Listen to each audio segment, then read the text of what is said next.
Nif jaalatamtoonni miseensonni keenya waldaa dargaggoota caffee hojii gamtaa waliigalaa kan taataniif akkasumas federaal irraas kan taatan Oromiyaa irraas ta'e sadarkaa biyyaatitti hundi keessaniyyuu kan jirtan hundi keessaniyyuu gargaarsiif deeggarsi tanaan dura nuuf gochaa turtan hundisaa akka jiruu fi akka turetti bakka jirutti akka itti fufu waamicha keenya isiniif dhiyeessina jechaadha.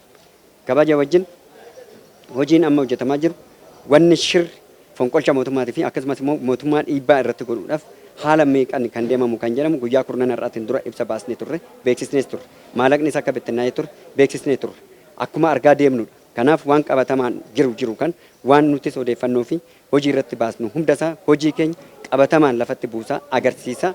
Haala yeroo ammaa kanatti guyyaa 15 keessatti kumtaala 8,000 galchina jennee kan turre yeroo ammaa kana kumtaala 10,000 ol galchinee jirra jechaadha.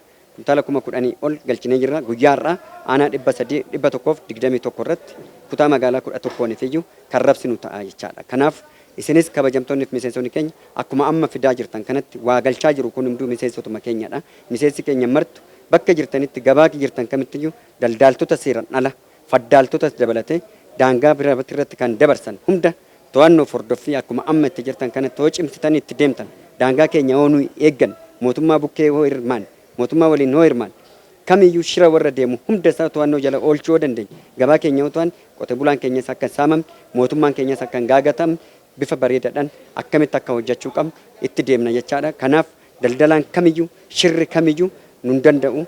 Kanaaf laaluu kan qabu garuu mootummaan bobaasaa jalas kan jiran of jalatti laaluu qaba. Shira alaa qofa eeguu oduu ta'in of jalaayis kan qabu irratti laaluu qaba. Eeggannoon barbaachisaadha, murteessaadha. Kanaaf warreen shiraaf deeman mootummaarraa gabataa mootummaarraa nyaachaa mootummaadhumarratti gabataadhuma san cilee dibuudhaaf warreen deeman hunda isaaniitiyyuu hubannoodhaan qalbii mana bulteen dargaggeessi keenya bakka jirtanitti qaamni seeraa bakka jirutti hubannoo qaban akka eegdan kabajaan isin yaamna.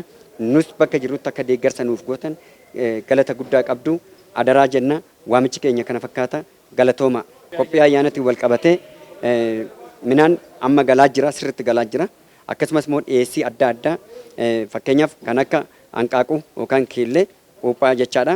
10,000 yeroo ammaa kana galchinee jirra. 50,000 kan karoorfannee jirru isaa ol akka galchinuuf qopheessinee jirra. Qophaa'ee jira hunduu karaarra jira malee as kan galee harka jirudha kan dubbanne. Han Habashaati kuni kan Faranjiitis akkasumatti 35,000 ol hin galchina jechaadha. Re'oota 7,000 karoorfannee re'oonni 7,000 hin gala.